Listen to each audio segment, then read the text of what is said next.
مردان نه د خواجه سراو د قتل په هکله باندې دا وخت تاسو سره اهم خبر شریکوو. د خیبر پښتونخوا په مردان ښار کې د پولیسو وینا ده چې دوه خواجه سرا په یوه بالاخانه کې د چاړې په وار سره قتل کړي شوي دي.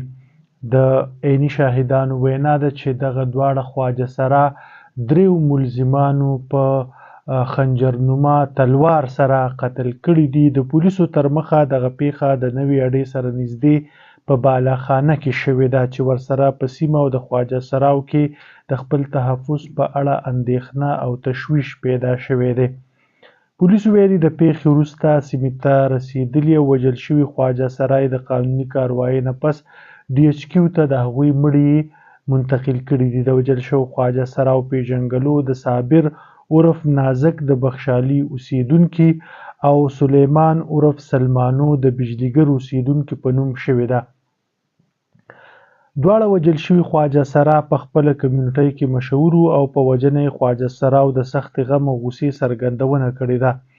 د دغه خواجه سراو د قتل وجه نه ده معلومه شوې، خو پولیسو وینا ده چې په دې اړه تحقیقات شروع کړي دي. په ډاګه دې وي چې له دې وړاندې هم د خیبر پښتونخوا په مختلفو سیمو کې د خواجه سراو د وژنو دغه شانتې کې پیښې مخې ته راغلي، په کومو چې د خواجه سراو کمیونټۍ له لوري احتجاجونه هم شوي او هغوی د حکومت نه د خپل تحفظ غوښتنه کړې ده. خو وخت په وخت د خیبر پښتونخوا په مختلفو برخو کې په خواجه سراو دغه شانتې کې د تشدد او د هغوی د وهلو ټکولو پیښې مخې ته راځي.